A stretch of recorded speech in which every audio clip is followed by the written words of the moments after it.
Kejadian di waktu-waktu terakhir.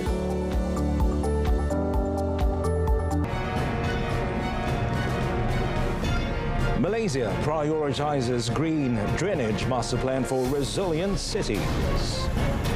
Joint Committee for Cooperation meeting to enhance Malaysia-UAE relations.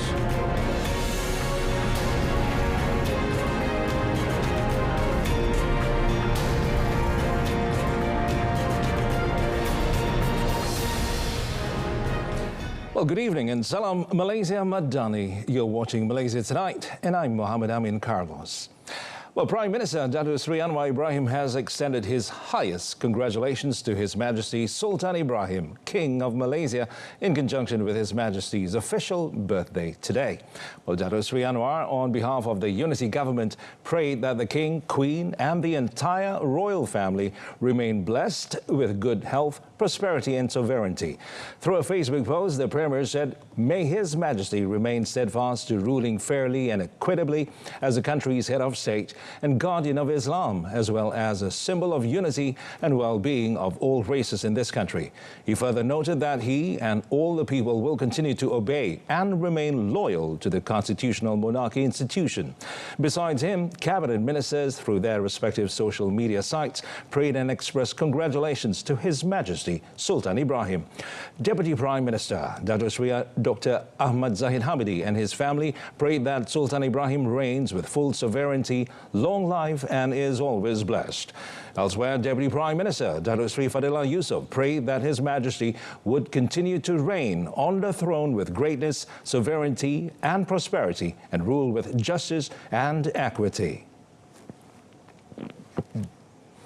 Intervention measures which are not new have been used continuously to deal with the dropout of Sijil Pelajaran Malaysia SPM candidates. Now, Deputy Education Minister Wong Kah-Woo said the move is more persuasive to create awareness of each candidate on the importance and advantages of sitting the examination.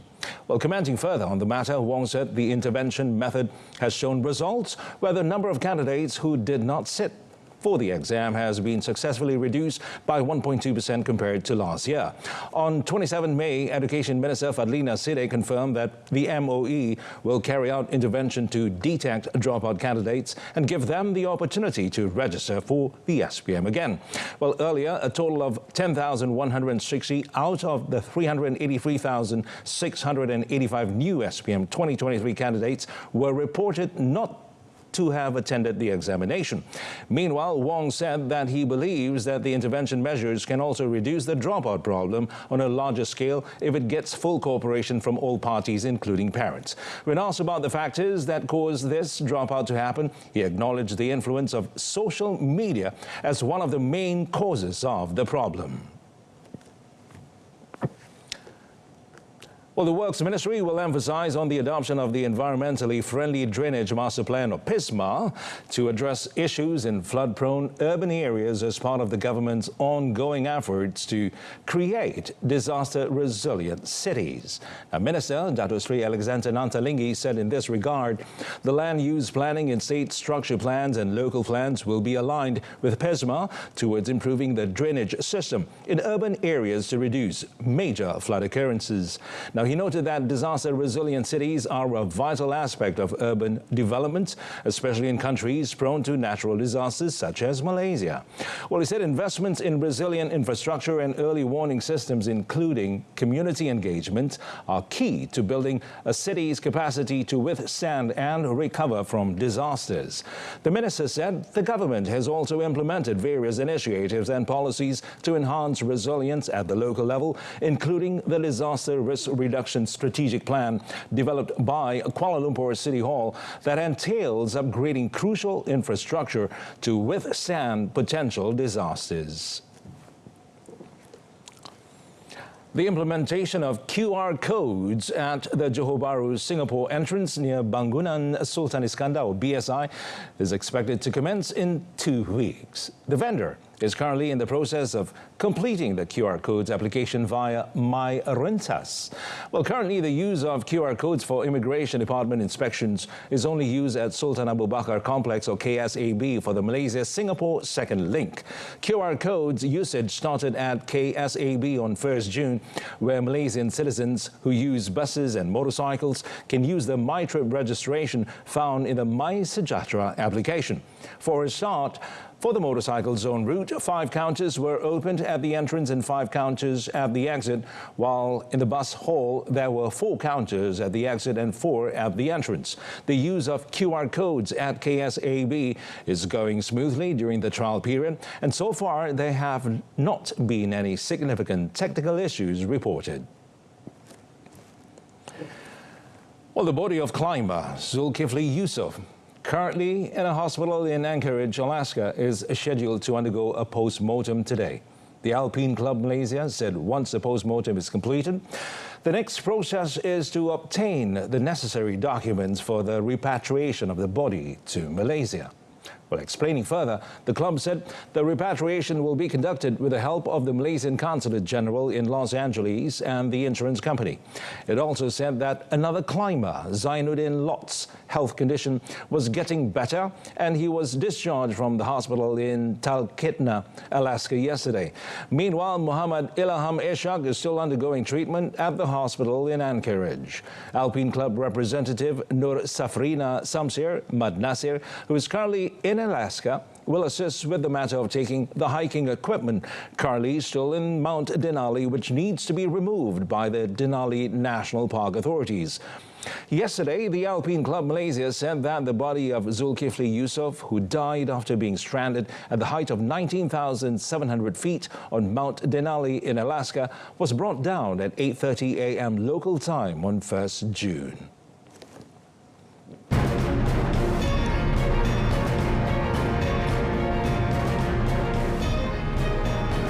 Still ahead in our business segment, tax reforms help stimulate innovation, advanced technologies.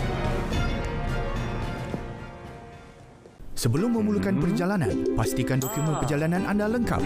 Kekalkan jarak sekurang-kurangnya 10 meter dari kenderaan depan. Jika anda ingin memotong kenderaan besar, berwaspada dengan titik buta. And the news continues.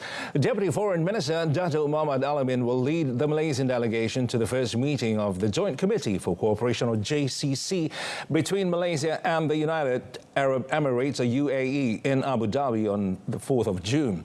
Now, according to a statement from the Ministry of Foreign Affairs, the organisation of this JCC is in line with the elevation of Malaysia-UAE relations to the level of strategic partnership since September 2022. Elaborating further, the statement said the first JCC Malaysia-UAE meeting will be co-chaired by Muhammad and UAE Minister of State Ahmed bin Ali Al Sayegh. Well, a total of 16 strategic cooperation areas between the two countries will be discussed, including defence, banking and finance, health, renewable energy, education, the halal industry, and science and technology. Dato Muhammad is also scheduled to pay a courtesy call on UAE Foreign Minister Sheikh Abdullah bin Zayed Al Nahyan. Their discussions will focus on Malaysia-UAE bilateral relations as well as regional and international affairs, particularly the situation in West Asia and Palestine. The UAE is Malaysia's second-largest trading partner, the second-largest export destination, and the second-largest import source from the West Asian region. In 2023, Malaysia's trade with the UAE increased by 5.4% to $8.67 billion compared to $8.53 billion in the previous year. The Labuan Chamber of Commerce, the LCC, and the Palawan Economic Development Council, or PEDCO, have announced a major collaborative effort to enhance transshipment activities between Labuan and Palawan. LCC Chairman Daniel Doty said LCC has a comprehensive logistics and maritime strategy for Palawan and the Mimaropa region. Now, Mimaropa is an acronym of provinces in the region, namely Mindoro Occidental, Mindoro Oriental, Merendiki, Romblon and Palawan. According to Doughty, this strategy leverages Labuan's strength and transshipment, or rather in-transshipment port efficiency, and its emerging status as a blockchain hub to transform the transshipment industry and enhance regional trade dynamics. He highlighted the historical ties between Labuan and Palawan, noting their origins dating back to Sir James Brooke, the first governor of Labuan in 1848. He also noted that the recent unveiling of Labuan as the world's first Sharia-compliant blockchain hub by Prime Minister Datuk Seri Anwar Ibrahim presents a unique opportunity for innovation, particularly in the transshipment industry.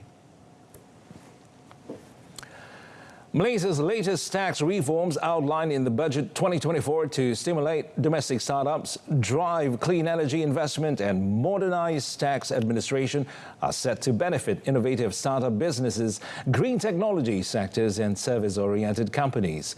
Now, BMI, a Fitch Solutions company, said the budget's sweeping tax reforms aimed to stimulate local industries and channel investment into key sectors, including advanced manufacturing. Well, among the initiatives are reinvestment allowance, or RA, electric vehicles, that's EVs, tax incentives and global services, hub tax incentives. Now, BMI said the RA effectively lowers the tax burden on companies that undertake capital investments to modernize machinery, upgrade technology or diversify into higher value products, while the extended tax incentives until the assessment year 2027 for EVs will reduce operational costs for businesses in the rental sector, potentially accelerating fleet upgrades and increased adoption of green vehicles. BMI noted that Malaysia's corporate income tax rate of 24% positions it towards the higher end of the spectrum in the broader Asia region. However, BMI said introducing targeted incentives can offset the high tax rate, while BMI said consequently economies like Malaysia will need to offer additional incentives to enhance their attractiveness to businesses. Well, as the National Semiconductor Strategy, or NSS, sets out to transform Malaysia into a global powerhouse in the semiconductor industry over the next decade, industry players are eager and ready to propel themselves upwards. Now, industry players, both local and international, believe there are tremendous business opportunities offered under the NSS or NSS that need to be exploited strategically rather than being left out. Now, Malaysian Semiconductor Industry Association President Datuk Seri Wong Siu Hai said the NSS will not only support and further boost the country's value chain globally. Now, it will also spur its advanced packaging, equipment and automation technology. Well, he said, Prime Minister Datuk Seri Anwar Ibrahim's NSS announcement at Semicon Southeast Asia 2024 demonstrated Malaysia's seriousness in developing its semiconductor industry to greater heights. Well, Datuk Seri Wong said the fact that the government has allocated 25 billion ringgit to support all NSS's efforts is a real testimony that the country is very committed to the semiconductor industry and wants it to grow. Well, he added the opportunity is huge, given the industry is projected to grow to $1 trillion in revenue by the year 2030 globally. Therefore, he urged local players to seize all advantages resulting from the NSS. Well, global technology giant Nvidia Corporation, meanwhile, revealed its latest roadmap for new semiconductors that will arrive on a one-year rhythm. Now, it revealed for the first time the Rubin platform slated for a 2026 release, which will succeed its recently launched Blackwell platform. Now, founder and chief executive officer Jensen Huang noted that the company's basic philosophy is to build the entire data center scale, disaggregate and sell parts on a one-year rhythm and push everything to technology limits. Now, this came after Jensen unveiled an array of Nvidia Blackwell architecture-powered systems featuring Grace central processing units, Nvidia networking and infrastructure for enterprises to build artificial intelligence, which is AI, factories and data centers to drive the next wave of generative AI breakthroughs. Well, it said companies and countries are partnering with Nvidia to shift the trillion-dollar traditional data centers to accelerated computing and build a new type of data center to produce a new commodity, which is artificial intelligence. Well, he added, from server, networking and infrastructure manufacturers to software developers, the whole industry is gearing up for Blackwell to accelerate AI-powered innovation for every field. Well, Indian stocks hit records as the rupee strengthened and bond yields fell in today's early trading following exit polls indicating a third term and a significant mandate for Prime Minister Narendra Modi. Now, investors are watching public spending to sustain economic growth. The broader Nifty index rose as much as 3.59% to a record 23,338.70 points, while the BSE index surged 3.76% to a lifetime peak of 76,738.89. Now, the Nifty 50 index, meanwhile, posted its best intraday gain since 1st February 2021. Sunil Shah, a stock market expert, said the continuation in policy helps the market predict what to expect in the days to come.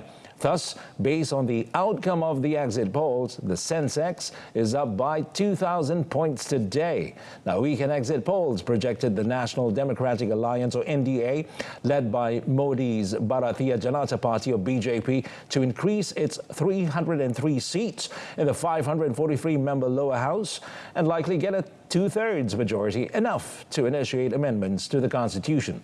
Exit polls, which are conducted by polling agencies, have a patchy record in India, as they have gotten the outcome wrong, with analysts saying it is a challenge to get them right in the large and diverse country. The China Logistics Prosperity Index edged down 0.6 percentage point month-on-month to 51.8% in May, remaining in expansionary territory. Now, the China Federation of Logistics and Purchasing said despite factors like the concentrated release of demand in both upstream and downstream of the country's supply chain in the previous period, plus shrinking demand in some regions, key indicators such as the total business volume, new order volume, and inventory turnover all indicated expansion in May. Now, notably, it said the total business volume has steadily capped expansion streak for consecutive months. Now, all these reflected that the trend of a steady recovery in logistics sector remains unchanged, and the overall logistics operations continue to be relatively active. The Federation noted that the surging demand for logistics services from consumers has been a key driver for the sustained vibrancy of associated logistics operations. In May, the total business volume index of postal express delivery reached 70.3%, up 0.1 percentage point from the previous month.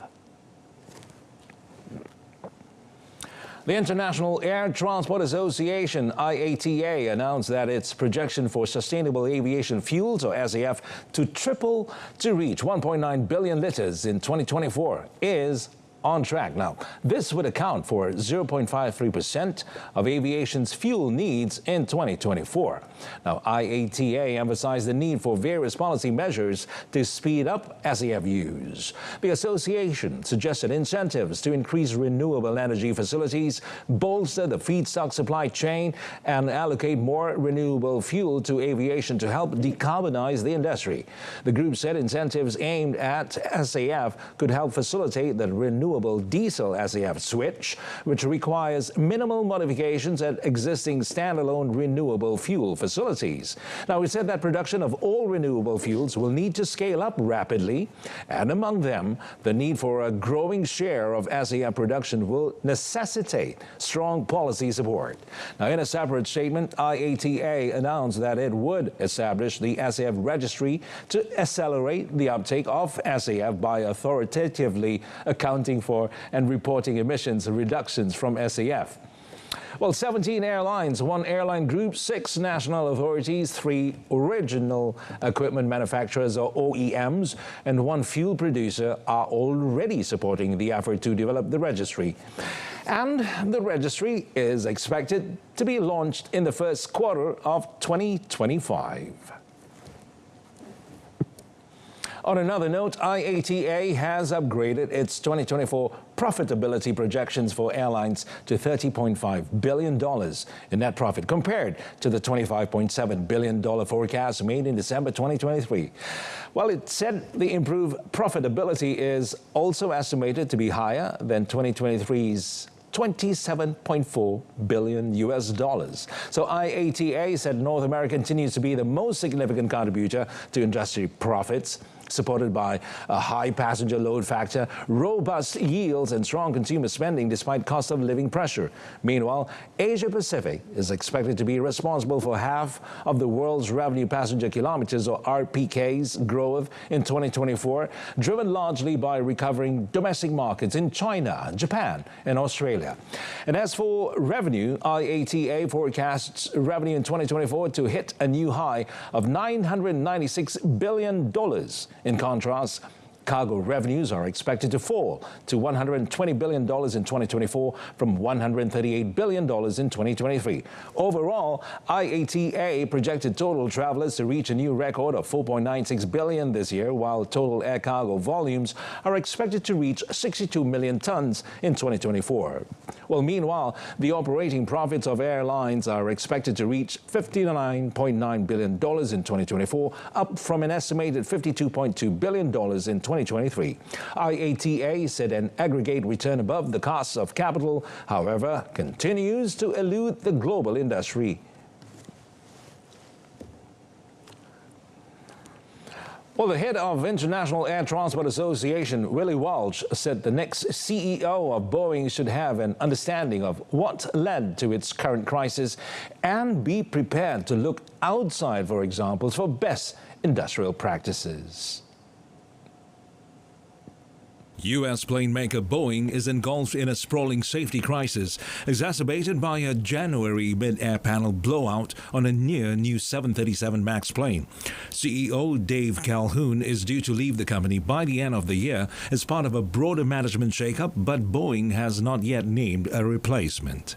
What does Boeing need to do to restore its credibility with your members? It's not for me to say who should be running Boeing, but I think an understanding of what went wrong in the past, and that's very important. Our industry benefits from learning from mistakes and sharing that learning with everybody. Calhoun, a Boeing board member since 2009 and former GE executive, was brought in as CEO in 2020 to help turn the plane maker around following two fatal crashes involving the MAX, its strongest-selling jet. But the plane maker has lost market share to competitor Airbus, with its stock losing nearly 32% of its value this year as MAX production plummeted this spring. Delays in the delivery of new jets from both Boeing and Airbus are part of wider problems in the aerospace supply chain and aircraft maintenance industry, complicating airline growth plans. Well, Microsoft will invest 33.7 billion Swedish crowns, or $3.21 billion to expand its cloud and artificial intelligence infrastructure in Sweden over a 2-year period. Now, the tech giants noted that the investment, Microsoft's biggest to date in Sweden, includes a pledge to help train some 250,000 people with AI skills, corresponding to 2.4% of the population, that will help boost the Nordic country's competitiveness. Microsoft Vice Chair and President Brad Smith said in a statement that the announcement goes beyond technology and a commitment to ensure broad access to the tools and skills needed for the people of Sweden and economy to thrive in the AI era. Now, as part of its investment, the company said it plans to deploy 20,000 of the most advanced graphics processing units, or GPUs, which speed up computer calculations at its Swedish data center sites in Sandviken, Gale and Stefanstorp. Now, Smith is due to meet with Swedish Prime Minister Ulf Kristersson in Stockholm today. Microsoft said it was committed to boosting AI adoption across the Nordic region, which, in addition to Sweden, includes Denmark, Finland, Iceland and Norway. The OPEC Plus group of oil-producing nations agreed to extend their production cuts in a bid to support prices as economic and geopolitical uncertainty looms over the market. Now, the 12-member oil cartel and its 10 allies decided to extend the level of overall crude oil production starting 1st January 2025 until 31st December of the same year. In addition, 8 countries, namely Saudi Arabia, Russia, Iraq, United Arab Emirates, Kuwait, Kazakhstan, Algeria and Oman, said they would also extend voluntary supply cuts made at Riyadh's request to further support the market. Well, some of those cuts will run until September before being phased out, while others will be kept in place until December next year. The decisions came after the biannual meeting of the Organization of the Petroleum Exporting Countries, OPEC, led by Saudi Arabia, and its 10 partners, headed by Russia. Now, the group-wide supply cuts amount to about 2 million barrels per day. Now, adding the series of voluntary cuts, OPEC Plus members are currently slashing output by almost 6 million barrels per day overall to bolster flagging oil prices. Now, OPEC Plus also agreed to allow the United Arab Emirates to increase its production target by 300,000 barrels per day for next year.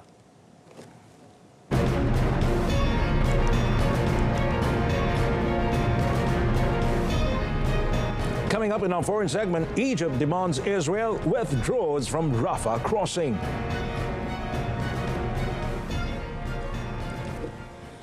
Well, officials from the United States, Israel and Egypt ended a meeting in Cairo with Egypt sticking to its position that Israel must withdraw from the Palestinian side of the Rafah crossing for it to operate again.